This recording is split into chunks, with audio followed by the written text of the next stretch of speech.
رسول اللہ صلی اللہ علیہ وسلم نے ارشاد فرمایا کہ جو جمعے کے دن سورہ کہف کی تلاوت کرتا ہے اللہ اس دجال کے فتنے سے محفوظ رکھتے ہیں۔ اس کی وجہ کیا ہے کہ دجال کے فتنے میں اور اس میں کیا مناسبت ہے، اس پہ علماء نے بہت کچھ کہا ہے، تو یقینی طور پر اس حکمت کو بیان نہیں کیا جا سکتا، لیکن بہرحال اس کے مضامین ایسے ہیں کہ انسان کو اس سے ایمان میں تقویت ملتی ہے۔ اور بڑی بات یہ ہے کہ رسول اللہ صلی اللہ علیہ وسلم نے جب کسی چیز کے بارے میں ہمیں بتا دیا تو پھر ہمیں اس کی حکمت سمجھ میں نہ بھی آئے تو ہمیں بس اس پر ایمان لانا چاہیے۔ تو دجال کے فتنے سے بچنے کے لیے اگر کوئی جمعے کے دن اس کا اہتمام کرتا ہے تو انشاءاللہ اس کو فائدہ ہوگا۔ دجال کے فتنے سے بچنے میں سرسری غور سے ایک بڑی حکمت یہ معلوم ہوتی ہے کہ اللہ تعالیٰ نے بڑے بڑے قدرت کے اپنے نمونے دنیا میں دکھائے ہیں، جیسے اس میں خضر علیہ السلام کا واقعہ آئے گا، اصحاب کہف کا واقعہ، ذوالقرنین کا واقعہ، کہ کیسی اللہ نے ان کے ہاتھوں پہ اپنی قدرت کو ظاہر کیا۔ تو یہ اللہ تعالیٰ کے مختلف کام ہیں، یاجوج ماجوج کا تذکرہ بھی آئے گا اس میں۔ تو اس میں ہمیں پتہ چلتا ہے کہ اللہ کی قدرتوں میں بہت بڑی بڑی قدرتیں، اللہ مخلوق سے بھی بعض دفعہ بڑے بڑے کام لے لیتے ہیں۔ تو دجال بھی اللہ کی ایک مخلوق ہوگا، تو وہ اگر بڑے بڑے محیر العقول کام دکھا رہا ہے تو یہ اس کی علامت نہیں ہوگی کہ یہ خدا ہے۔ جیسے ذوالقرنین سے اللہ نے بڑا کام لیا تو وہ خدا تھوڑی بن گئے، اور خضر علیہ السلام کے ذریعے اللہ نے مردے کو زندہ ایک جو ہے نا وہ دیوار کو سیدھا کروا دیا اور تختہ جڑوا دیا، اور کچھ انہوں نے اللہ کے بتانے سے غیب کی خبریں بتا دی، تو اس سے وہ خدا تو نہیں بن گئے۔ اور جو اس طرح اصحاب کہف کئی سو یعنی 300 سال تک غار میں سوتے رہے تو اس سے وہ خدا نہیں بن گئے۔ تو ایسے ہی دجال کے جب ہم محیر العقول واقعات دیکھیں گے تو یہ اس کی علامت نہیں ہے کہ یہ خدا ہے، بلکہ اللہ کی مخلوق ہے۔ تو اللہ تعالیٰ نے جیسے پچھلے پیغمبروں میں ایسے واقعات رونما ہوئے اور مقصد لوگوں کی آزمائش تھا، تو دجال بھی لوگوں کی آزمائش ہی کے لیے آئے گا۔ اور بہت ساری حکمتیں ہیں جو علماء نے بیان کی ہیں۔ اچھا، یہ جو جمعے کے دن سورہ کہف پڑھنے کی فضیلت ہے، تو یہ جمعے کی رات کو اگر کوئی پڑھ لے تو بھی یہ فضیلت حاصل ہو جائے گی، تو کیونکہ روایات میں جمعے کی رات کا بھی تذکرہ ملتا ہے اور جمعے کا بھی تذکرہ ملتا ہے۔ الحمدللہ الذی، تمام تعریفیں اس اللہ کے لیے ہیں، انزل علی عبدہ الکتاب، جس نے اپنے بندے پر کتاب کو نازل کیا، وَلَمْ يَجْعَلْ لَهُ عِوَجًا، اور اس کتاب میں اس نے کوئی کجی نہیں رکھی۔ یہ قرآن کا کمال ہے، آپ الحمد سے لے کے والناس تک پڑھیں، 2 اور 2 4 کی طرح اس کی آیتیں اور اس کے مضامین سمجھ میں آتے ہیں۔ قرآن کے علاوہ کوئی بھی مذہبی کتاب آپ پڑھ لینا تو آپ کو سمجھ میں نہیں آئے گی کہ یہ کیا کہا جا رہا ہے اس میں، اور وہ باتیں نیچر کو اپیل بھی نہیں کریں گی، اور انسان وسوسوں کا شکار ہو جائے گا اور مصیبت میں پڑ جائے گا۔ لیکن قرآن کے دعوے کتنے واضح ہیں، اور دعووں میں تناقض نہیں ہے۔ قرآن نے کہا خدا ایک ہے، ہر جگہ یہی کہا کہ ایک ہے۔ محمد صلی اللہ علیہ وسلم کو کہا کہ نبی ہیں، بشر ہیں نبی ہیں، تو بشریت کو ثابت کیا قرآن نے۔ جہاں نبی صلی اللہ علیہ وسلم سے اوٹ پٹانگ معجزوں کا مطالبہ کیا گیا تو بتا دیا گیا میں بشر ہوں۔ ایک ہی دعویٰ رہا ہے مسلسل شروع سے آخر تک، اور آخری نبی ہونے کا جب دعویٰ کیا گیا تو آخری ہی، یہ نہیں کہ پھر قرآن میں اشارے دے دیے ہوں کہ کوئی اور نبی بھی آئے گا۔ تو تناقض نہیں ہے قرآن میں، نماز کو فرض کیا تو نماز فرض ہے۔ تو یہ جتنے مضامین، پھر اخلاقیات کی جو تعلیم دی وہ تعلیم سیم ہے۔ تو یہ ہے کہ عوج نہیں ہے، بالکل نیچر کو اپیل کرنے والی 2 اور 2 4 کی طرح صاف ستھری باتیں ہیں قرآن مجید میں۔ یہ خود قرآن کا ایک بہت بڑا معجزہ ہے۔ آپ کبھی بھی کسی جھوٹے آدمی کو جب سنیں گے نا، اس کی باتوں میں ٹکراؤ بہت ہوگا۔ میں ایک دفعہ تحقیق کر رہا تھا، یہ منکرین حدیث جو ہیں جنہوں نے کہا، دعویٰ کیا کہ حدیث حجت نہیں ہے، تو ہمارے شیخ حضرت مفتی رشید احمد صاحب رحمہ اللہ تعالی نے اصل الفتاویٰ کی 2 جلد میں ان کے خلاف بہت کچھ لکھا ہے۔ تو اس میں ایک بڑی دلچسپ بات یہ تھی کہ جب یہ منکرین حدیث کا جو بانی ہے نا، پرویز نام تھا اس کا، پورا نام اس وقت ذہن میں نہیں ہے، تو اس کی کتابوں سے حضرت نے تناقض نکالا۔ مفتی رشید احمد صاحب رحمۃ اللہ علیہ نے تناقض کیا نکالا؟ ایک جگہ لکھ رہا ہے کہ حدیث حجت نہیں ہے، دوسری جگہ لکھ رہا ہے کہ حدیث حجت تو ہے لیکن جن ذرائع سے ہم تک پہنچی وہ ذرائع حجت نہیں ہے، اور ایک جگہ لکھ رہا ہے کہ حدیث حجت بھی ہے لیکن صرف نبی صلی اللہ علیہ وسلم کے دور تک کے لیے حجت ہے، ہمیشہ کے لیے حجت نہیں ہے۔ تو ایسے کئی تناقض، تو اس میں حضرت نے لکھا کہ اس سے پتہ چلتا ہے کہ یہ بیچارہ خود اس کو پتہ نہیں ہے کہ یہ اس کا دعویٰ کیا ہے، یعنی اس سے صاف واضح ہوتا ہے کہ ان کا مقصد صرف اور صرف ہمیں اسلام سے ہٹانا ہے، اور حدیث کو مشکوک قرار دے کر، کیونکہ زیادہ تر جو قوانین ہمیں اسلام کے ملتے ہیں وہ تو قرآن میں بہت کم ملتے ہیں، وہ تو احادیث میں ملتے ہیں۔ قرآن تو زیادہ تر عقیدے کی بات کرتا ہے، آخرت کے تصور کو ہماری نظروں میں اجاگر کرتا ہے، اخلاقیات سکھاتا ہے، مسائل، فقی مسائل، وہ تو زیادہ تر احادیث میں ہے، اسلامی قانون جسے ہم کہتے ہیں۔ تو مقصد اس کا یہ ہے کہ اسلامی قانون سے کسی طرح لوگوں کو ہٹایا جائے۔ تو جیسے جس وقت بن پڑی وہ دعویٰ اس نے کر دیا۔ کبھی مجلس دیکھی کہ یار اس وقت یہ دعویٰ کرنا زیادہ مناسب ہے کہ حدیث حجت تو ہے لیکن جن ذرائع سے پہنچی وہ ذرائع قابل اعتماد نہیں ہے، تو وہاں اس نے یہ دعویٰ کر دیا۔ تو جھوٹا آدمی کسی ایک بات پہ ٹکتا نہیں ہے۔ آپ مرزا غلام احمد قادیانی کے دعووں کو دیکھ لیں، اس کی کتابوں میں کہیں وہ لکھتا ہے کہ میں نبی نہیں ہوں، میں تو امام ہوں، اور کہیں لکھتا ہے کہ میں، شروع میں اس نے یہ دعویٰ کیا تھا کہ میں نبی نہیں ہوں، میں امام مہدی ہوں، پھر اس نے دعویٰ کیا میں حضرت وہی عیسیٰ علیہ الصلوۃ والسلام جو مسیح موعود وہ ہوں۔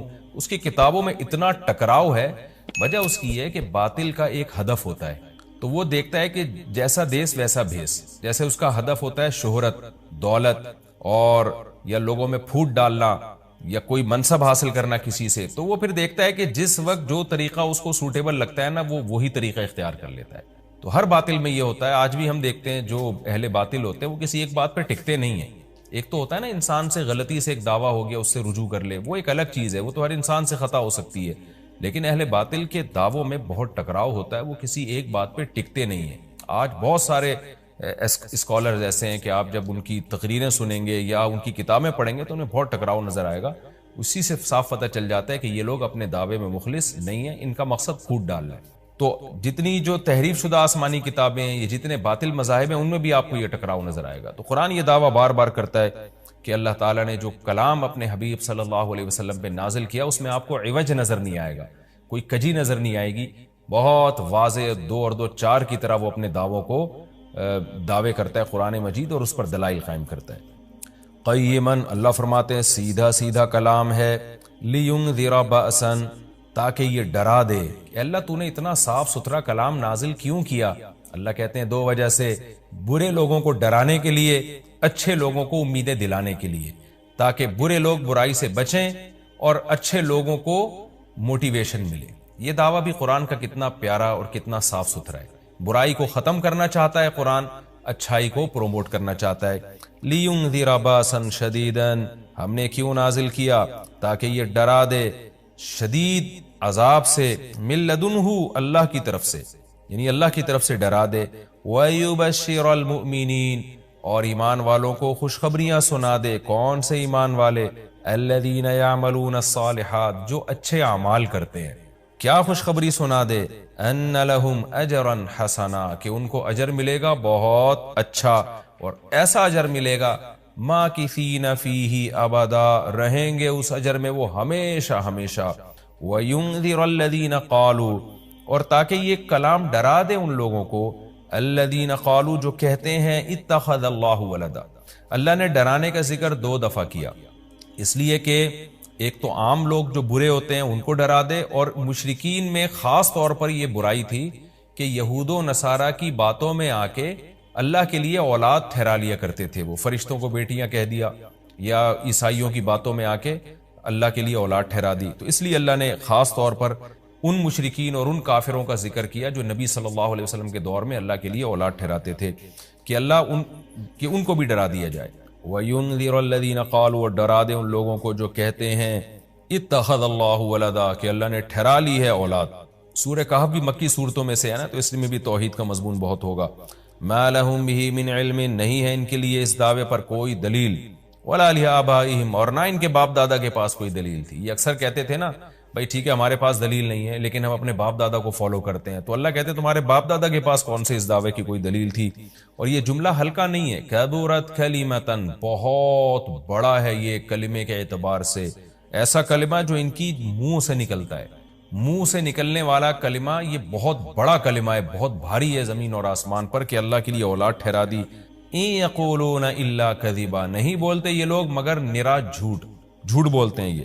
فلعلک باخع نفسک علی آثارہم، اللہ تعالیٰ اپنے حبیب صلی اللہ علیہ وسلم کو تسلی دے رہے ہیں کہ اتنا سری جھوٹ بولتے ہیں اور آپ کی دعوت اتنی واضح ہے پھر بھی یہ ایمان نہیں لاتے، تو اے نبی کہیں ایسا نہ ہو کہ آپ غم میں اپنی جان ہی نہ ہلاک کر بیٹھیں، کیونکہ رسول اللہ صلی اللہ علیہ وسلم کا دل بہت گھٹتا تھا کہ اتنی واضح بات میں کر رہا ہوں، اتنا میرے دعوے میں اتنی کلیئرٹی ہے، اس کے باوجود یہ مانتے کیوں نہیں ہیں؟ تو غم سے آپ کا سینہ گھٹتا تھا، تو اللہ نے آپ کو بتایا کہ یہ آپ کی حالت یہ ہو گئی ہے شاید کہ آپ اپنی جان ہی ہلاک کر بیٹھیں.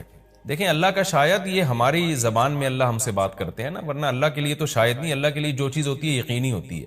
تو یہاں شاید کا مطلب کیا ہوگا کہ کوئی بھی دیکھنے والا آپ کی کنڈیشن کو دیکھے نا اس وقت، تو وہ کہے گا کہ آپ کی موت نہ واقع ہو جائے، اتنا غم ہے آپ کو. تو مقصد ہے غم کی شدت کو بیان کرنا. تو اللہ فرماتے ہیں شاید کہ آپ اپنی جان ہی ہلاک کر بیٹھے ان کے پیچھے، یعنی ان کے غم میں. اگر یہ لوگ اس قرآن پر ایمان نہ لے کر آئے، اسفا، افسوس اور غم میں آپ کی جان ہی کہیں آپ ہلاک نہ کر بیٹھیں. پھر آگے اللہ بتا رہے ہیں کہ یہ ایمان کیوں نہیں لے کر آتے. آپ غم نہ کریں، آپ کی دعوت میں کوئی کمی نہیں، آپ کے دلائل میں کوئی کمی نہیں. ایمان نہ لانے کی وجہ ہم بتاتے ہیں کیا ہے. کچھ لوگ لائیں گے، کچھ نہیں لے کر آئیں گے. وجہ کیا ہے وہ ہم بتا رہے ہیں اگلی آیت میں. انا جعلنا ما علی الارض، ہم نے بنایا ہے ہر اس چیز کو جو زمین کے اوپر ہے، زینت اللہ، زمین کے لیے، یعنی زمین والوں کے لیے زینت، اٹریکٹیو بنایا ہم نے. زمین اجڑی ہوئی ہوتی، کسی کا دل ہی نہ لگتا زمین میں، تو سارے آخرت ہی کی فکر میں لگ جاتے. لیکن زمین میں اٹریکشن ایسی پیدا کر دی ہے کہ یہ اللہ سے غافل کرتی ہے، حق سے دور کرتی ہے. ہر آدمی اس زمین کی زینت کو حاصل کرنے کی کوشش کرتا ہے. زینت وہ چیز ما یتزین، جو مزین ہوتی ہے اور جس کی طرف انسان کی اٹریکشن ہوتی ہے، چاہے حقیقت میں وہ اٹریکشن کے قابل ہو یا نہ ہو. جیسے گندگی کا ڈھیر ہے، اٹریکشن نہیں ہوتی، لیکن آپ نے اس کے اوپر ایک خوبصورت ململ کا کپڑا ڈال کے خوشبو چھڑک دی تو اب وہ دیکھنے میں بھلی لگنے لگے گی. تو جو چیز دیکھنے میں بھلی لگتی ہے اس کو مزین کہا جاتا ہے، چاہے حقیقت میں ہو یا نہ ہو. تو اللہ نے کہا کہ ہم حقیقت میں زمین اچھی ہے یا نہیں ہے یہ لوگ اس کو نہیں دیکھتے، بس اٹریکٹیو ہے اس کو دیکھتے ہیں کہ اس کا یہ اٹریکٹ کرتی ہے اپنی طرف. حقیقت میں دیکھا جائے تو مسافر خانہ ہے نا، کتنی بھی مل جائے تو ختم ہونے والی ہے، تو فنا ہونے والی چیزوں سے کون دل بہلاتا ہے. لیکن اللہ بتا رہے کہ ہم نے چونکہ اس کو مزین کر دیا ہے، تو اس مزین ہونے کا نتیجہ یہ ہے کہ کچھ لوگ اس میں پڑھ کے اللہ کو بھول جاتے ہیں اور کچھ اس کی حقیقت کو دیکھ کر اللہ کو یاد رکھتے ہیں. تو آزمائش جبھی ممکن ہے جب اس زمین کو اٹریکٹیو بنایا جائے. آگے اس لیے اللہ نے فرمایا کہ ہم نے بنایا ہے جو کچھ اس زمین کے اوپر ہے زینت اللہ، زمین کے لیے مزین. کیوں بنایا ہے؟ لنبلوہم، تاکہ ہم لوگوں کو آزمائیں، ایہم احسن عملا، کہ ان میں عمل کے لحاظ سے زیادہ اچھا کون ہے. اگر زمین کو مزین نہ بنایا جاتا تو سارے عمل کے لحاظ سے بہت اچھے ہو جاتے، کیونکہ قربانی نہ دینی پڑتی. اب اس مزین زمین کی بہت سی چیزوں کو چھوڑنا پڑتا ہے. نماز کے وقت دکان چھوڑنی پڑتی ہے، اور صدقات و خیرات کے وقت مال کی قربانی دینی پڑتی ہے، اور جو شریعت کے جتنے بھی احکام ہیں تو جاہ کی قربانی دینی پڑتی ہے، منصب کی قربانی دینی پڑتی ہے. تو اللہ کہتے ہیں ہم نے چونکہ مزین بنا دیا تاکہ ہم لوگوں کو آزمائیں. تو ظاہر ہے جب آزمائش ہوتی ہے تو اے نبی کچھ لوگ کامیاب ہوتے ہیں اور کچھ لوگ ناکام ہوتے ہیں. تو آپ چاہتے ہیں کہ ساری دنیا ایمان لے آئے، سارے نیک بن جائیں، یہ آپ کی چاہت پوری نہیں ہو سکتی، کیونکہ امتحان میں 100% لوگ کامیاب عام طور پر نہیں ہوا کرتے. وَإِنَّا لَجَاعِلُونَ مَا عَلَيْهَا صَعِيدًا جُرُزًا، اور یاد رکھو جو کچھ زمین کے اوپر ہے ہم اس کو بنانے والے چٹیل میدان.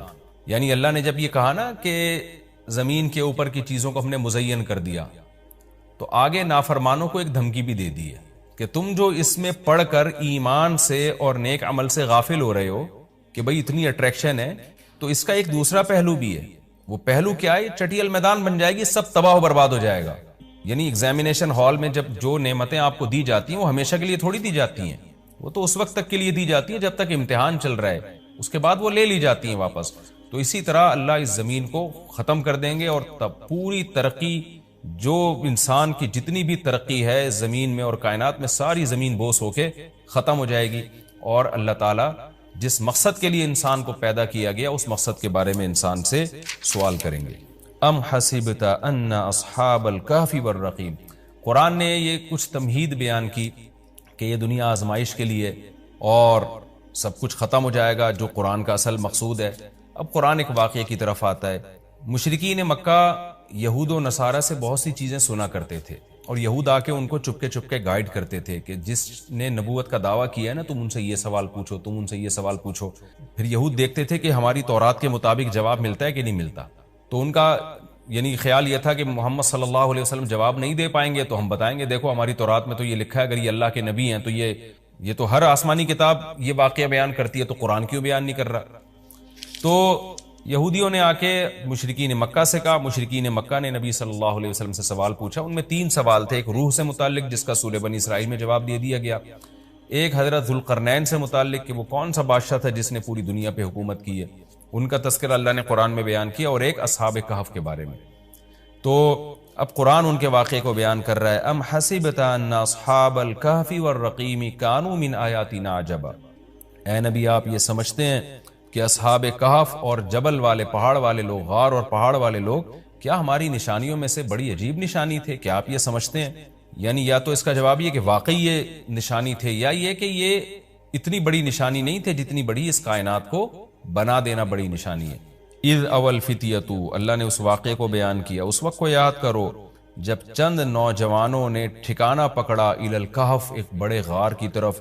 فقالو، پھر کہنے لگے. اب دیکھیں قرآن جب واقعہ بیان کرتا ہے نا تو سوال تو مشرکین نے اصحاب کہف کا پوچھا تھا. بتا دیا جاتا بھئی ایک زمانے میں اصحاب کہف تھے جو مشرک بادشاہ تھا جس کے ظلم سے تنگ آ کے وہ علاقہ چھوڑ کے چلے گئے اور 300 سال غار میں رہے، اور پھر 300 سال کے بعد واپس آئے اور لوگوں نے پھر بڑی عقیدت کی، محبت کی. بس اتنا کافی تھا. لیکن قرآن واقعہ اس انداز سے بیان کرتا ہے کہ اس میں اسباق ملنا شروع ہو جائیں، ہمیں اس میں اسباق ملنا شروع ہو جائیں. اب دیکھیں شروع کیسے کیا جا رہا ہے. کیا تم یہ سمجھتے ہو کہ اصحاب کہف کا واقعہ کوئی عجیب واقعہ ہے؟ یعنی اللہ کے لیے تو کوئی عجیب نہیں ہے. یعنی انسانوں پر گویا اللہ تعجب کر رہے ہیں کہ اس واقعے کو تم عجیب سمجھ رہے ہو، اور اس سے بڑے عجیب عجیب کام جو ہم نے کر دیے، پانی کے قطرے سے انسان کو بنا دیا اور اتنا بڑا نظام بنا دیا ہم نے کائنات کا، اس کو عجیب نہیں سمجھ رہے. تو یہ انسان کی بھی عقل ہے نا کہ ایک واقعہ عجیب و غریب ہو جائے تو اس پہ حیران ہو رہا ہوتا ہے، اور وہ پوری کائنات بن گئی اور انسان کا پانی سے وجود میں آ جانا، چونکہ یہ ہم اس کے عادی ہو چکے ہیں یہ منظر دیکھنے کے، تو یہ ہمارے نظر میں عجیب نہیں رہا، ورنہ حقیقت میں تو اس سے زیادہ عجیب کام اللہ کر چکا ہے. تو ایک تو سبق اللہ نے ہمیں یہ بتایا اس واقعے میں کہ یہ واقعہ اتنا عجیب نہیں جتنا اللہ کے دوسرے کام زیادہ عجیب ہیں. تو قرآن واقعہ بیان کرتا ہے اس انداز سے تاکہ ہمیں اس سے اسباق ملے. اذ اول فتیۃ الی الکہف، نوجوانوں نے غار میں پناہ لی. فقالوا ربنا، اور کیا کہنے لگے، اے ہمارے رب، آتنا من لدنک رحمہ، تو دے ہمیں اپنی طرف سے رحمت، اور ہیئ لنا من امرنا رشدا، ہمارے معاملے میں کوئی رشد کا انتظام کر دے، یعنی درستگی کا انتظام کر دے. اس میں کیا سبق ملتا ہے کہ جو مشرک بادشاہ تھا، کافر بادشاہ تھا، چند نوجوان اسلام لے کر آئے، اللہ کے برحق دین کو قبول کیا. ان کو یہ یقین تھا کہ ہم اس علاقے میں رہ کر اپنے دین اور مذہب پہ قائم نہیں رہ سکتے، لہذا انہوں نے ارادہ کیا ہم ہجرت کرتے ہیں. تو اب ہجرت کر کے جائیں کہاں؟ تو اللہ سے دعائیں مانگ رہے ہیں.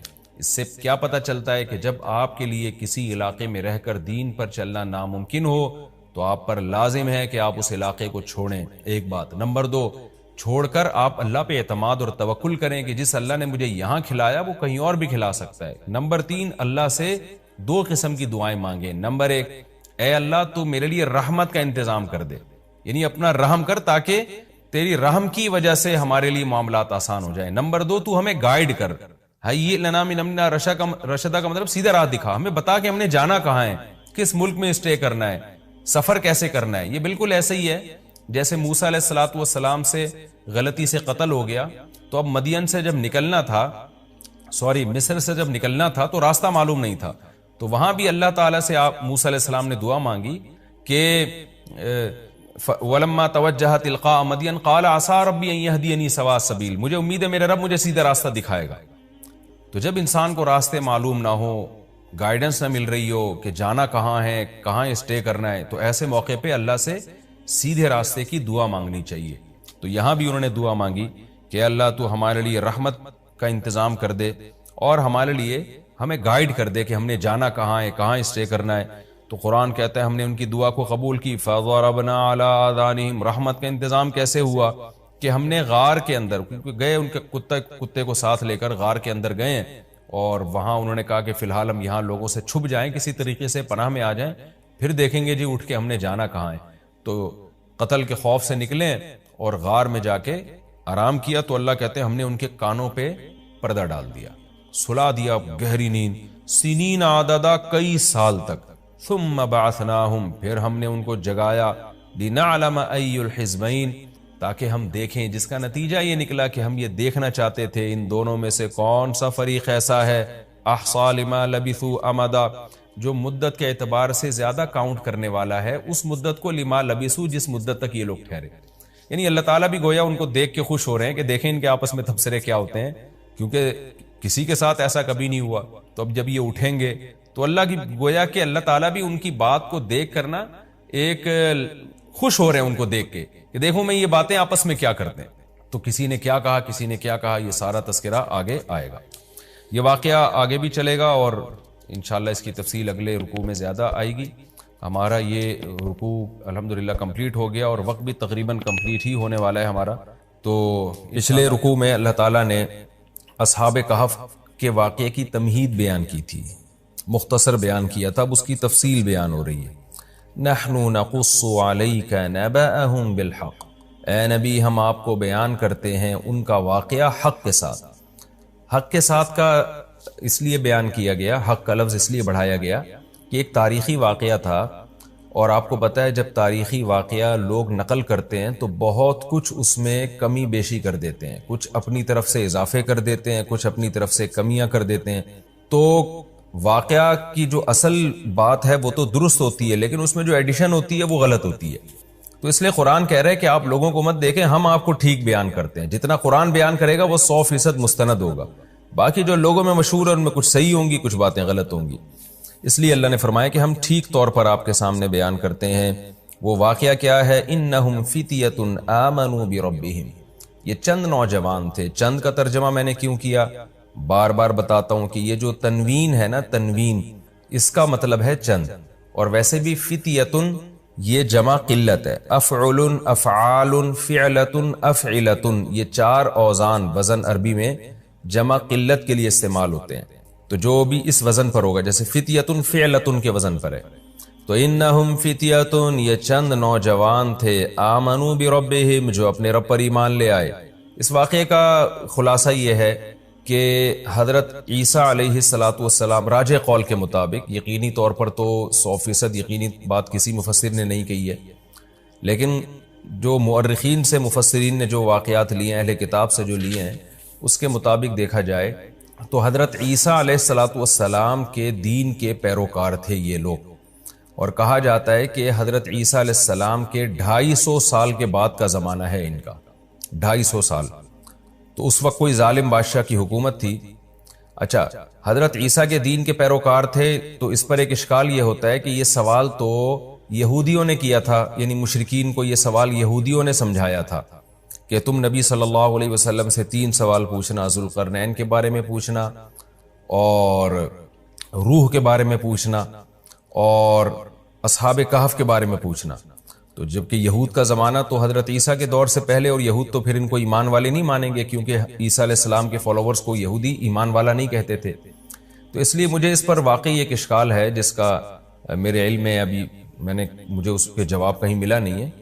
تو صحیح بات یہی معلوم ہوتی ہے کہ یہ جو یہودیوں نے، یہ جو مفسرین نے ذکر کیا نا کہ یہود نے یہ سوال پوچھا تھا، تو یہ بھی ایک رائے ہے مفسرین کی. عین ممکن ہے اہل کتاب نے پوچھا ہو، تو اہل کتاب میں عیسائی بھی آتے ہیں، تو سوال اہل کتاب نے پوچھا ہو، لیکن بعض حضرات نے یہود کی طرف منسوب کر دیا ہو، کیونکہ یہود جو تھے زیادہ تر یہود ہی سوال پوچھا کرتے تھے. تو اس لیے، اور دوسرا اس بات کا بھی امکان ہے کہ ہو سکتا ہے یہ دین موسوی کے پیروکار ہوں، کیونکہ یہ تو تاریخی چیز ہے نا کہ حضرت عیسیٰ کے دین کے پیروکار تھے. بہرحال راجح بات یہی ہے کہ یہ حضرت عیسیٰ علیہ السلام کے دین کے پیروکار تھے.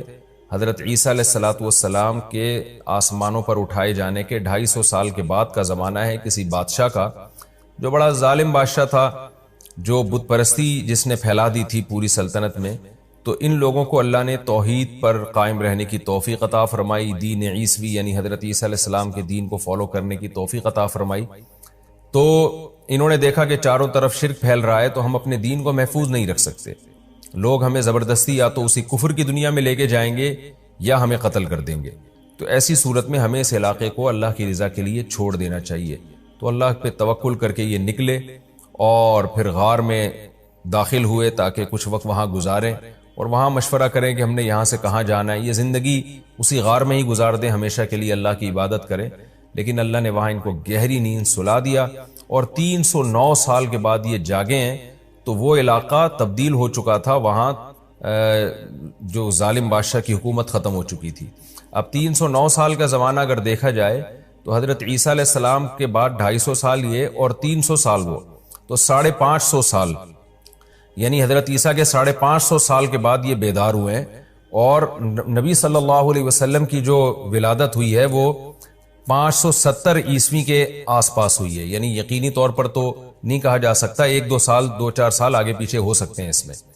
تو یہ جو کہا جاتا ہے نا 570 عیسوی میں، یہ 100% یقینی نہیں ہے، 2-4 سال اس میں اوپر نیچے ہو سکتے ہیں. تو اس سے یعنی بعض مفسرین اس طرف گئے ہیں کہ ان کا زمانہ رسول اللہ صلی اللہ علیہ وسلم کی پیدائش سے 20 سال پہلے کا زمانہ ہے. یعنی نبی صلی اللہ علیہ وسلم کے دور سے 20 سال پہلے یہ جو ہے وہ غار سے نکلے ہیں، اور پھر جو واقعہ آگے قرآن نے بیان کیا جو ہم انشاءاللہ تفسیر میں پڑھیں گے. تو یہ نبی صلی اللہ علیہ وسلم کے دور کے بہت قریبی واقعہ ہے، لیکن چونکہ وقت مشہور ہو گیا تھا تو لوگوں کی زبان پر عام ہو گیا تھا، اس لیے لوگ آپ سے یعنی اہل کتاب کی زبان پر عام ہو گیا تھا، خاص طور پر مشرکین تو اس سے نابلد تھے. اب یہ ہوا کس جگہ پر ہے، یعنی کس جگہ یہ واقعہ ہوا ہے، اس کے بارے میں بھی کوئی یقینی بات ہمارے علم میں نہیں ہے، کیونکہ اس کے بارے میں جو تاریخی کتابیں ہیں ان میں ٹکراؤ بہت ہے. تو یقینی طور پر یہ کہنا کہ یہ فلاں جگہ یہ واقعہ ہوا تھا، فلاں جگہ ہوا تھا، یہ ہمارے بس میں نہیں ہے. تو قرآن نے بھی جو اس واقعے کی اہم اجزاء تھے انہی کو زیادہ ہائی لائٹ کیا ہے. تو قرآن کہتا ہے وَرَبَطْ إِنَّهُمْ فِتْيَةٌ آمَنُوا بِرَبِّهِمْ، یہ چند نوجوان تھے جو اپنے رب پر ایمان لے آئے. وَزِدْنَاهُمْ هُدًى، اور ہم نے اضافہ کر دیا ان میں ہدایت کے اعتبار سے. کیا مطلب؟ ہم نے ان کو اور زیادہ ہدایت دی. اور زیادہ ہدایت کا مطلب یہ ہوتا ہے کہ استقامت عطا کی، توکل پیدا کیا ان کے اندر، جو ایمان کی برکات تھیں وہ کامل طور پر ہم نے ان کو عطا کی. اللہ تعالیٰ نے جو لوگ قیامت کا انکار کرتے ہیں ان کا تذکرہ کیا ان آیات میں، اور بتایا کہ قیامت کب آئے گی اس کا علم اللہ کے سوا کسی کے پاس نہیں ہے، اور اللہ دے گا بھی نہیں، لیکن آئے گی ضرور. اور قیامت کیوں آئے گی اس کی وجہ اللہ نے بیان کی، تاکہ اچھے لوگوں کو ان کی اچھائی کا بدلہ دیا جا سکے اور برے لوگوں کو ان کی برائی کا بدلہ دیا جا سکے. انسان امتحان کے لیے پیدا ہوا ہے، اپنے کیے کرے کو وہ بھگتے گا. جو لوگ اس خوش فہمی میں مبتلا ہیں کہ ہم سے ہمارے کیے کرائے کے بارے میں پوچھا نہیں جائے گا، وہ بہت بڑے بے وقوف ہیں، وہ خدا کے بھی منکر ہیں، اور اللہ کو مانتے بھی ہیں تو اللہ پہ گویا الزام لگا رہے ہیں کہ اللہ نے ایسے ہی پیدا کر دیا، جو مرضی کرتے پھرو. ایسا نہیں ہے. کامیابی جنت کی صورت میں ملے گی اور ناکامی جہنم کی آگ کی صورت میں. تو اللہ تعالیٰ ان آیات میں تذکرہ کرتے ہیں جہنم کن لوگوں کو اپنی طرف کھینچتی ہے. ہماری نظر میں اچھائی اور برائی کا ایک الگ معیار ہے. کل ایک صاحب کہنے لگے کسی مشہور شخص کے بارے میں، وہ بہت اچھا ہے، حالانکہ وہ غیر مسلم ہے. تو میں نے کہا کہ آپ نے کیسے کہہ دیا بہت اچھا ہے؟ انہوں نے کہا اتنا اچھا وغیرہ وغیرہ، جو آج کل اچھائی کا معیار ہے. میں نے کہا میری اور آپ کی نظر میں اچھا ہو سکتا ہے بھائی، اللہ کی نظر میں اچھا نہیں ہے. اپنے پیدا کرنے والے کو نہیں پہچانتا، نہ اس کو مانتا ہے، نہ اس کے بارے میں تحقیق کی کوشش کرتا ہے. ہمیں تو بھائی وہ اچھا لگتا ہے جو ہمارے ساتھ اچھا ہے بس. اللہ کو وہ اچھا لگتا ہے جو کس کے ساتھ اچھا ہے؟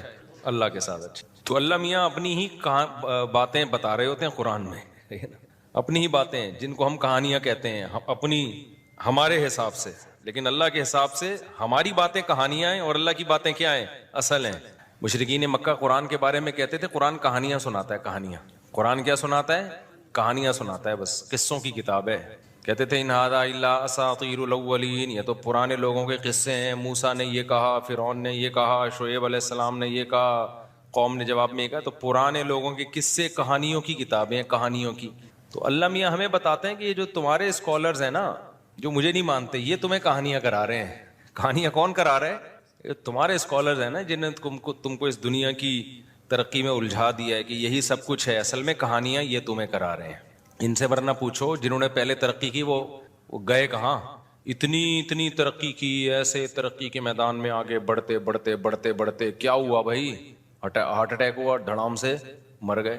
کوئی بوڑھا ہو کے مر گیا، کوئی جوانی میں ہی مر گیا، کوئی ایکسیڈنٹ سے مر گیا، کوئی بادشاہ بن کے مر گیا، کوئی وزیر بن کے مر گیا، کوئی سائنٹسٹ بن کے مر گیا، کوئی فلسفی بن کے مر گیا، کوئی بڑا فاتح بن کے، سکندر اعظم جیسا فاتح بن کے بھی مر گیا. تو اللہ کہتے ہیں یہاں کے لیے پیدا ہی نہیں کیا میں نے تمہیں پیدا کدھر کے لیے کیا ہے؟ ادھر کے لیے کیا ہے. تو اس جگہ کو سامنے رکھ کر زندگی گزارو گے. تو پھر تو ٹھیک ہے. اس بات کو ہم کیا کہتے ہیں؟ اللہ کہانیاں سنا رہا ہے. اللہ کیا کر رہا ہے؟ کہانیاں سنا رہا ہے. یہ جو ملحد لوگ ہیں، مشرک لوگ ہیں، ملحد لوگ، ایتھیس لوگ، سیکولر لوگ، یہ قرآن پر یہی تو اعتراض کرتے ہیں. قرآن حوروں کی لالچ دے کے معاذ اللہ کہانیاں سنا رہا ہے. حوروں کی لالچ دے رہا ہے، جنت کی نہروں کی لالچ دے رہا ہے. بھائی یہ سب کہانیاں ہیں. اللہ میاں کیا کہتے ہیں؟ یہ تمہیں دنیا کی لالچ دے کے کیا سنا رہے ہیں؟ کہانیاں. اللہ کی باتوں کو کہانی کہہ رہے ہو. ومن اصدق من اللہ قیلا، حالانکہ اللہ سے سچی بات کس کی ہو سکتی ہے؟ اور انسان جب انسان کو گائیڈ کرتا ہے اس میں اپنے مفادات اس کے سامنے ہوتے ہیں، اپنی خواہشات ہوتی ہیں. تو اپنی خواہشات جس کے سامنے ہیں وہ جو تمہیں بتا رہا ہے وہ ٹھیک ہے، اور میں جو سنا رہا ہوں وہ کیا ہے؟ کہانیاں. اللہ کہتے ہیں میرا تم سے کیا لینا دینا، مجھے کیا فائدہ، مجھے نہ تمہاری عبادت کی ضرورت، تمہاری نافرمانی سے میرا کوئی نقصان نہیں ہے. حدیث میں آتا ہے ساری دنیا کے سارے انسان جمع ہو کے اللہ کے خلاف ہو جائیں تو سمندر کے پانی میں ایک سوئی ڈبو کے آپ نکالتے ہیں نا تو کتنا پانی کم ہو جاتا ہے. اتنا بھی اللہ کی ملکیت اور حکومت کو نقصان نہیں ہوتا. اور سارے اللہ کے فرما بردار بن جائیں تو اتنا فائدہ بھی نہیں ہوتا. اب سوال پیدا ہوتا ہے جب نہ فائدہ اور نہ نقصان ہو رہا ہے تو پھر اللہ کیوں چاہ رہے لوگ میری فرما برداری کریں؟ اس کا اللہ نے جواب دیا وَإِن تَشْكُرُوا يَرْضَهُ لَكُمْ وَلَا يَرْضَى لِعِبَادِهِ الْكُفْرَ، کہ اللہ شکر کو پسند کرتا ہے، وہ چاہتا ہے کہ میرے بندے میری فرما برداری کریں تاکہ میں ان کو نوازوں. بندوں سے محبت کرتا ہے، فائدہ نقصان نہیں ہے، لیکن اس کو اپنی مخلوق سے محبت، اور سب سے زیادہ محبت کس سے؟ انسان سے. کیوں بھائی انسان سے بہت زیادہ محبت کیوں ہے؟ اس میں کیا کوئی سرخاب کے پر لگائے اللہ نے الگ سے انسان میں؟ انسان کی تو 2 ٹکے کی اوقات نہیں ہے. اتنے بڑے بڑے فرشتے اللہ نے پیدا کیے، اتنے بڑی بڑی. انسان جس زمین پہ رہتا ہے اس کی اس کائنات میں 2 ٹکے کی اوقات نہیں. اتنی چھوٹی سی زمین ہے. ابھی پرسوں کوئی مجھ سے پوچھ رہا تھا ہم چاند پہ جائیں گے تو زمین کو کہاں دیکھیں گے؟ میں نے کہا اوپر دیکھیں گے. وہ صاحب حیران ہو گئے. وہ تھوڑا دیہاتی ٹائپ کے صاحب تھے. وہ کہہ رہے ہیں یار اوپر کیوں دیکھیں گے؟ تو اچھا مجھے اس طرح کے سوالات میں بڑا مزہ آتا ہے جب مجھ سے کوئی پوچھے نا. میں بھی بچپن میں بہت پوچھتا تھا اس طرح کے سوالات کہ چاند زمین سے بڑا ہے کہ چھوٹا ہے، سورج کتنا بڑا ہے. یہ مجھے بہت دلچسپی تھی ان چیزوں میں. تو میرے بھائی بھی مجھ سے پوچھتے تھے ہم جب چاند پہ جائیں گے تو زمین کو کہاں دیکھیں گے؟ میں بڑا کنفیوز ہوتا تھا یار واقعی ہم زمین کو دیکھیں گے کہاں؟ تو کسی دیہاتی نے مجھ سے یہ سوال پوچھ لیا. دیہاتی تھے تو وہ شہری لیکن اسٹائل یعنی مزاج گاؤں والا. تو میں نے کہا بتاؤ جب ہم چاند پہ جائیں گے زمین کو اوپر دیکھیں گے نیچے؟ انہوں نے کہا بھائی نیچے دیکھیں گے، ہم اوپر گئے ہوئے ہوں گے نا. تو میں نے کہا نیچے دیکھیں گے تو نیچے اپنے پاؤں ہوں گے. جب ہم چاند پہ جا کے زمین کو دیکھیں گے تو نیچے چاند پہ بھی تو کھڑے ہی ہوں گے نا. تو نیچے کیا آسمان ہوگا؟ اگر یہ نیچے زمین ہوگی تو سر ہمارا کہاں ہوگا پھر؟ تو بیچارہ گھومتا ہی رہا وہ. میں نے کہا نیچے اترا چاند سے، زمین پہ ہی ٹھیک ہے، آپ زمین پہ ہی کیا ہو. یہ بات یہاں آپ کی سمجھ میں نہیں آئے گی. ورنہ اصولی بات یہی ہے کہ جب ہم چاند پہ جائیں گے تو ہم چاند پہ یہاں کے حساب سے اوپر ہوں گے لیکن چاند کے حساب سے زمین اوپر ہوگی ہمارے. کیونکہ اوپر اور نیچے ہونا یہ امور اضافیہ میں سے ہے. امور اضافی سمجھتے ہیں؟ ہاں بھائی السلام علیکم. تو ہم جب چاند پہ جائیں گے، میں تو کہیں اور ہی چلا گیا، تو نیچے جب دیکھیں گے نا تو نیچے کیا ہوگی؟ چاند کی زمین ہوگی بھائی. تو یہ اوپر اور نیچے ہونا یہ امور اضافیہ میں سے. اضافی سمجھتے ہیں؟ یہ کوئی چیز نہ اوپر ہے نہ نیچے ہے. نظریہ اضافت تھا نا، وہ آئنسٹائن کا تھا، آئنسٹائن کا تھا میرا خیال ہے نظریہ اضافت. وہ یہی ہے کہ اس کائنات میں نا کوئی بھی چیز خود سے نہیں ہے. کسی بھی چیز کو سمجھنے کے لیے ہم کسی دوسری چیز سے سمجھتے ہیں اس کو. کالا کوئی رنگ ہی نہیں ہے. سفید کی وجہ سے کالے کو کیا کہا جاتا ہے؟ کالا. اگر سفید نہ ہوتے نا تو کالوں کی بڑی عزت ہوتی. انہی کو لوگ سفید کہہ رہے ہوتے. اور سفید کو کالے کی وجہ سے سفید کہا جاتا ہے، گرم کو ٹھنڈے کی وجہ سے گرم کہا جاتا ہے، ٹھنڈے کو گرم کی وجہ سے. اب میں نے ایک سائنٹسٹ ہیں ان سے سوال پوچھا، میں نے کہا اس کائنات کا اصل ٹیمپریچر کیا ہے؟ کیونکہ ہمیں جو گرمی نظر آتی ہے، میں ٹاپک پر آ رہا ہوں، آپ بولو گے کیا درس قرآن سننے آئی تھی کیا، کس سے لے کے بیٹھ گئے مولوی صاحب؟ آ رہا ہوں بس. میں نے پوچھا کہ یہ جو کائنات ہے نا، یہ چل میں یہ امور اضافی جو ہے نا، اضافیہ جسے کہتے ہیں، اس کو سمجھنا بہت ضروری ہے. شریعت میں بھی اس سے مدد ملتی ہے چیزوں کو سمجھنے میں. بہت فائدہ مند چیز ہے یہ، اس لا کو سمجھنا. تو میں نے ان سے پوچھا کہ کائنات کا اصل ٹیمپریچر کیا ہے؟ بھائی ہمیں تو ستاروں، سیاروں اور سورج کی وجہ سے ٹیمپریچر ملتا ہے نا. تو اگر سورج کی روشنی نہیں ملتی تو ہم 0 پہ آتے ہیں، 0 سے پھر مائنس پہ آتے ہیں. تو اگر بالکل ہی کہیں ہیٹ نہ ہو ذرا سی بھی تو پھر کیا مائنس کہاں تک ہوگا؟ 1 گھنٹہ میں نے کوشش کی، ان کو سوال ہی سمجھ میں نہیں آ رہا تھا یہ پوچھ کیا رہا ہے. تو میں نے کہا چھوڑو ایسے ہی ٹھیک ہے. تو ابھی بھی میرا سوال ہے کہ کوئی تو ٹیمپریچر اصل ہوگا نا، کہ اگر کائنات میں کہیں بھی ہیٹ نہ ہو تو پھر اس کائنات کا اصل اوریجنل ٹیمپریچر ہوتا کیا ہے وہ؟ یعنی ہم آج کی ڈگری کے حساب سے اگر ناپیں تو ہو سکتا ہے میرا سوال ہی بے وقوفوں والا ہو، لیکن واللہ عالم مجھے اس کا جواب ابھی تک کسی نے دیا نہیں. خیر، تو چاند زمین کی بات نہیں ہوئی. ہاں میں یہ کہہ رہا تھا کہ اس پوری کائنات میں زمین کی اوقات 2% کی بھی نہیں ہے. یعنی اگر کائنات سے کمپیئر کریں نا تو ذرے کا ذرہ بھی نہیں ہے. اتنی بڑی بڑی کہکشائیں جو ستاروں کا جھرمٹ لے کے گھوم رہی ہیں، ایک ایک ستارہ سورج سے لاکھوں گنا بڑا، اور سورج ہماری زمین سے 9 لاکھ گنا بڑا. جب 9 لاکھ سوچا کریں نا تو سوچیں ایک زمین، پھر ایک اور زمین، پھر ایک اور زمین، پھر ایک اور زمین، پھر ایک اور زمین، پھر ایک اور زمین. اس کو بھائی تھوڑی نہیں ہے، بہت بہت بڑا ہے سورج، اور بہت بڑا ہونے کے ساتھ کیا ہیٹ، آگ کا انگارہ ہے بھائی، اتنی ہیٹ ہے اس کے اندر. تبھی تو اللہ کہتا ہے وَلِلَّهِ خَزَائِنُ السَّمَاوَاتِ وَالْأَرْضِ، آسمان اور زمین کے خزانے کس کے پاس ہیں؟ اللہ کے پاس. ہمارے یہاں گیس کا پرابلم، آج مہمان آئے اور گیس روٹی پکتے ہوئے گیس ہی چلی گئی کراچی میں. انہوں نے کہا تھا میں گھر کی روٹی کھاؤں گا، تو ہم نے کہا چلو گھر کی روٹی بنوائیں گے آپ کے لیے. روٹی بڑھ گئی بیچاری، تندوری کی روٹی، خود بھی کھائی ان کو بھی کھلائی. تو ہم تو اس کو یہاں کے حساب سے دیکھ رہے ہیں نا، گیس کو دیکھ رہے ہیں. بھائی اگر کائنات میں جاؤ گے تو یہ تو کچھ بھی نہیں ہے. اتنے وسائل ہیں اس کائنات میں. انسان کی تو یہ جو کہتے ہیں نا انسان کے خوراک کے ذخیرے کم ہو رہے ہیں، بہت بڑا لطیفہ ہے یہ. اس پہ ہنسا کرو. جب آپ کے یونیورسٹی کے ٹیچر کہا کریں نا بچے اتنے پیدا ہو رہے ہیں، ایکچولی ہمارے پاس وسائل نہیں ہے، تو آپ کہو صرف یہ لطیفہ پرانا ہو گیا، کوئی نیا لطیفہ سنائے آپ. یہ بہت بڑا لطیفہ ہے یہ جو کہتے ہیں نا اتنے بچے، انسانوں کی آبادی بڑھ رہی ہے تو ہمارے پاس وسائل کیا ہو رہے ہیں؟ کم ہو رہے ہیں، یہ اسپیس کم ہو رہی ہے. یہ ممبر پہ بیٹھا ہوں، مذاق نہیں کر رہا میں. جیسے میں نے کہا تھا نا عدالتی خلا کلعدم ہے، لوگوں نے کہا مفتی صاحب اتنے بڑے بڑے دعوے کر دیتے ہیں. عدالتی خلا پہ میں نے جو دعویٰ کیا وہ اتنے کانفیڈنٹلی جب میں نے کہا نا یہ جو آج کل عدالتی خلا چل رہا ہے وہی ہے، فضول ہے. یہ تو نہ شیعہ مانتے ہیں، نہ یہ تو آسمانی مذاہب بھی نہیں مانتے اس کو. تمام آسمانی مذاہب میں طلاق کا حق کس کے پاس ہے؟ مرد کے پاس ہے. عیسائیت میں بھی، یہودیت میں بھی. چینج کر دیا ہو تو ایک الگ بات ہے. شیعوں کے نظر میں بھی یہ تو جنرل مشرف سے پہلے کورٹ میں بھی یہی تھا کہ ڈیورس کا حق کس کے پاس ہے؟ مرد کے. یہ تو اب انجینئر علی مرزا نے آ کے یہ چینج کیا اس کو. اس سے پہلے تو ساری دنیا سب اس پہ متفق تھی. تو یہ ایسے ہی تھوڑی میں نے کہہ دیا اتنے کانفیڈنٹلی. تو اسی طرح میں نے کہا جو 3 طلاق 3 ہوتی ہیں اتنے کانفیڈنٹلی کہہ دیا نا میں نے، تو ایویں لوگ سمجھتے ہیں ایویں پھینک دی مفتی صاحب نے. اور ایک اور میں نے جو دعویٰ کیا یہ عاملوں کے بارے میں ایویں ہوتے ہیں، تو ایسے ہی تھوڑی پھینک دی ہے کانفیڈنٹلی. آدمی ممبر پہ اتنا بڑا دعویٰ تھوڑی کرتا ہے، سمجھتے ہو. تو اسی طرح ایک اور ہے جو میں بڑے دعوے کے ساتھ کہتا ہوں، وہ بھول گیا. اور اسی طرح ایک یہ بھی ہے کہ یہ جو کہتے ہیں نا آبادی بڑھنے سے وسائل گھٹ رہے ہیں، زمین میں دگا کم پڑ رہی ہے، بڑے مسائل ہو جائیں گے، تو یہ بہت بہترین کیا ہے، ہنسنے کے لیے بہت اچھا لطیفہ ہے. جب آپ کے یونیورسٹی میں ٹیچر یہ کہا کرے نا دیکھیں ہمیں کنٹرول کرنا ہے اور وسائل ہمارے پاس کم ہے، تو آپ نے سر یہ لطیفہ پرانا ہو گیا، اب ٹھیک ہے کوئی نیا لطیفہ لے کر آئے. کوئی ان کے پاس نہ کیلکولیشن ہے اس کی، کچھ بھی نہیں ہے. اتنے وسائل ہیں نا اس وقت کائنات میں کہ آبادی 10 گنا بھی بڑھ جائے تو کوئی فرق پڑنے والا نہیں ہے. اتنے وسائل ہیں. چھوٹی سی مثال دے دیتا ہوں آپ کو. میں نے ادھر بھنڈی لگائی ہوئی ہے، تھوڑی سی بھنڈی یہاں پہ اتنی سی جگہ پہ. وہ بھنڈی نکلنا شروع ہوئی ہے نا، توڑو تھوڑے دن میں پھر.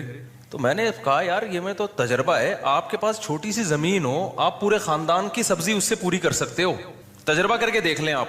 چھوٹی سی زمین آپ لے لو نا، تمیز سے آپ اس میں گارڈننگ کرو، آپ کو وہیں کی آپ کے گھر کے لیے آلو پیاز ٹماٹر ادھر ہی کا پورا ہو جائے گا. تو زمین تو بہت ابھی زراعت کے قابل خالی پڑی ہوئی ہے. اتنی زمین ہے کہ آپ کی سوچ نہ گوشت کھانے کے لیے کم ہے. ابھی تو سمندر پہ انسان نے صحیح طرح توجہ نہیں دی ہے. خالی ایک سمندر میں اتنی مخلوق ہے نا جو تمہاری خوراک کی ساری ضرورتیں پوری کر لیتی ہے، جبکہ انسان کی باڈی کی نیڈ اتنی ساری چیزیں ہے ہی نہیں. صحراؤں میں جا کے دیکھو خالی روٹی پہ ہی 100 سال نکال دیتے ہیں وہ لوگ. تو فضول قسم کا بس جو غیروں نے دعویٰ کر دیا دم ہلائی ان کے سامنے.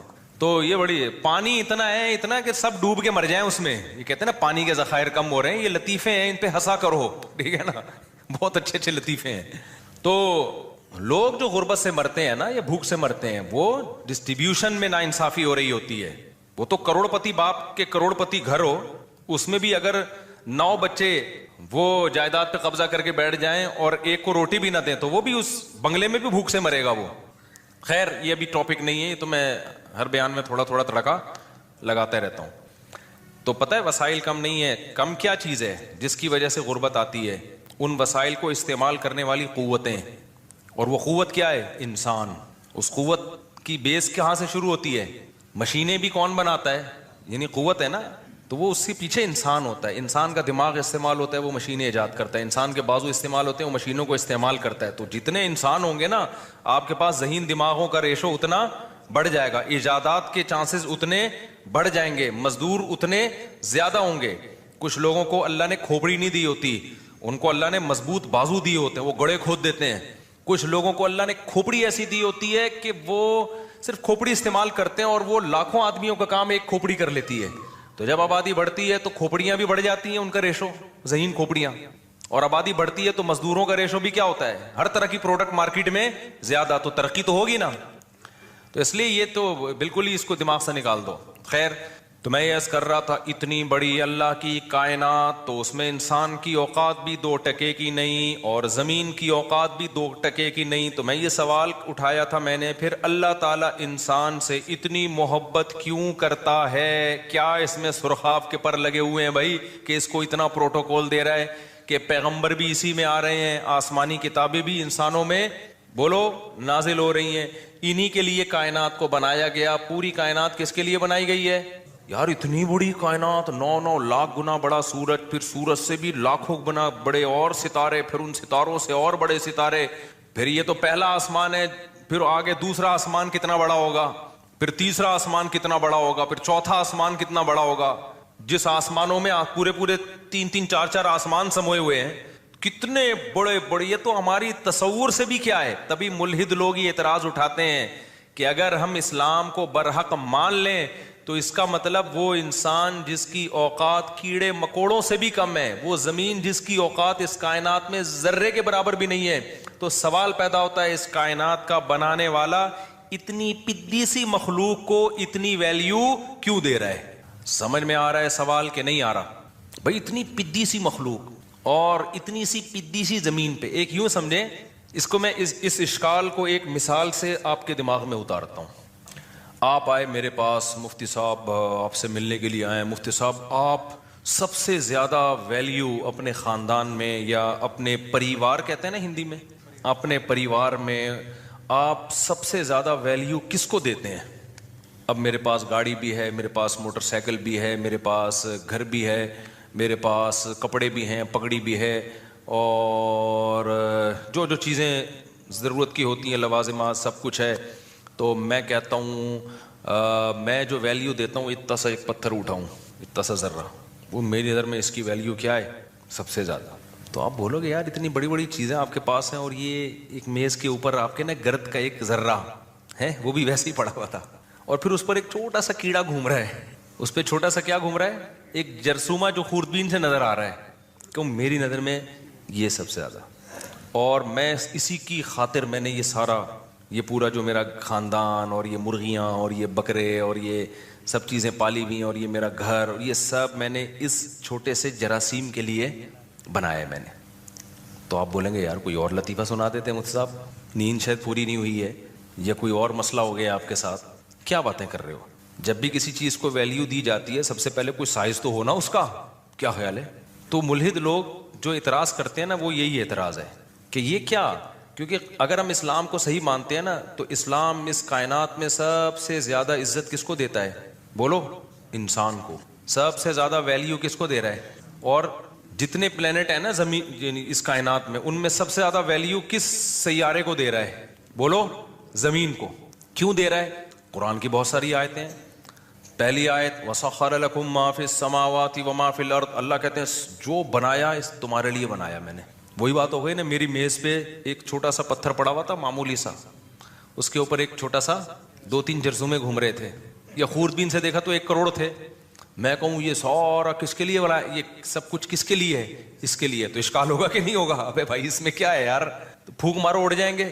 تو اللہ یہی کہہ رہا ہے کہ اس پوری کائنات میں یہ زمین کیا ہے؟ ایک مٹی کے 1000ویں حصے کے برابر بھی نہیں ہے زمین، اتنی چھوٹی ہے. قرآن پروٹوکول دے رہا ہے سخر لکم کہ اس زمین پر جو چند جراثیم ہم جیسے گھوم رہے ہیں، ایک پھونک فرشتہ لگا دے تو ہم سب کی پھونک نکل جائے.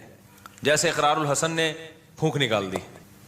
تو اللہ کیا کہہ رہا ہے وَسَخَّرَ لَكُم مَّا فِي السَّمَاوَاتِ. پروٹوکول دیکھو، جو کچھ آسمانوں اور زمین میں، اللہ کہتے ہیں جمیعاً، تمام کا تمام. تاکیدیں لگا دی اللہ تعالیٰ نے. یعنی ہو سکتا ہے یہ ایک وہم ہو سکتا تھا کہ شاید اللہ نے تھوڑا مبالغہ زیادہ کر دیا ہے. اللہ نے کہا کہ جو کچھ آسمانوں میں، جو کچھ زمین میں تمہارے لیے، تو جو کچھ سے مراد ہوگا 2-4 چیزیں. اللہ نے کہا جمیعاً، سب کا سب کس کے لیے؟ تمہارے لیے بنا دیا میں نے. ارے بھائی، اور عزت جو قرآن کہتا ہے، نام کیا رکھا گیا؟ اشرف المخلوقات، تمام مخلوق میں سب سے زیادہ عزت دار. اور قرآن کیا پروٹوکول دیتا ہے جس سے ہمیں پتہ چلتا ہے انسان کو بڑی عزت دی ہے؟ وَلَقَدْ كَرَّمْنَا بَنِي آدَمَ. اللہ کہتے ہیں ہم نے بنی آدم کو بہت عزت دی ہے. بنی آدم سے کون مراد ہے؟ انسان مراد ہے. اکرمنا نہیں ہے، کرمنا. باب افعال اکرمنا، ہم نے اکرام کیا. باب تفعیل میں مبالغہ زیادہ ہے، بڑے اہتمام کے ساتھ ہم نے اس کو پروٹوکول دیا ہے. کہتے ہیں نا تکریم، قابل تکریم ہے. آپ کہتے ہیں نا ایک لفظ ہوتا ہے اکرام. بھائی اکرام کسی کا بھی ہو سکتا ہے، بھائی ان کا ذرا اکرام کریں. آپ نے چائے پاپے بلاد کے پلا دی ان کو، ایسے ہی نہیں خالی. تکریم کا مطلب زیادہ آپ نے ان کو ویلیو دے رہے ہو. تو اللہ نے اکرمنا کا لفظ استعمال نہیں کیا سورہ بنی اسرائیل میں. وَلَقَدْ كَرَّمْنَا بَنِي آدَمَ، ہم نے بنی آدم کو بہت زیادہ عزت دی ہے. اس آیت سے پتہ چلتا ہے کہ اس کائنات میں انسان کو بہت زیادہ ویلیو دی جا رہی ہے. اور ہمیں کہاں سے پتہ چلتا ہے؟ آدم علیہ السلام کا واقعہ جس طرح اللہ نے بتایا. کوئی مخلوق پیدا کرتے ہوئے ایسا نہیں ہوا ہے کہ اللہ نے فرشتوں کا اجلاس بلایا ہو.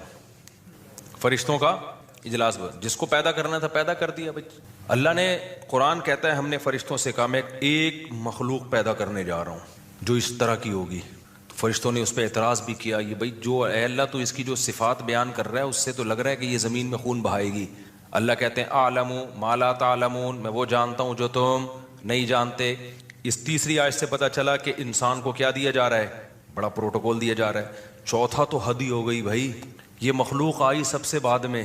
اکثر ہمیں ایک مخلوق جتنی ملتی ہے نا زمین پہ، انسان سے پرانی ملتی ہے. نیا کوئی بھی ایجاد میرے کم از کم ہم نے تو نہیں اپنی زندگی میں دیکھا ہے کہ نیا جانور ایجاد ہوا ہے. صحیح ہے نا؟ ہوگا پرانی نسل کہیں سے دریافت ہو گئی ہوگی. سب سے لاسٹ میں کون آ رہا ہے؟ انسان آ رہا ہے. ڈارون نے تو پورا ہی وہ کام کر دیا. اس نے کہا یہ آخری وہ ہے، ارتقاء کا آخری مرحلہ ہے. ڈارون مجھے ملا نا، میں چھوڑوں گا نہیں اس کو. میں ایسے چند سوال آن کیمرہ پوچھوں گا کہ تو مجھے یہ بتا کہ بندر سے اچانک چھلانگ لگا کے کیسے انسان بن گئے؟ جب بندر سے انسان بن رہے تھے تو بیچ کی کہاں نسلیں کدھر غائب ہو گئیں؟ کچھ ایسی ہوتی جو پوری انسان بن چکی تھیں، کچھ ایسی ہوتی جو 90% انسان ہوتی. دیکھو بہت ساری نسلیں چلی ہیں نا. 20 ٹرینیں کراچی سے پشاور جا رہی ہیں، کسی کی سپیڈ تیز ہوگی، کسی کی کم ہوگی. ایک ٹرین ابھی پہنچی، ایک 5 منٹ بعد، ایک 5 منٹ بعد، ایسے ہوگا نا.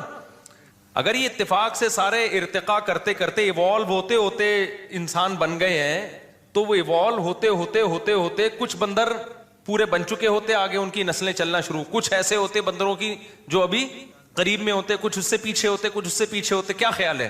کچھ ایسے ہوتے جن کی دم ابھی کم ہو چکی ہے، پوری ختم نہیں ہوئی ہے. کچھ ایسے ہوتے جو پوری.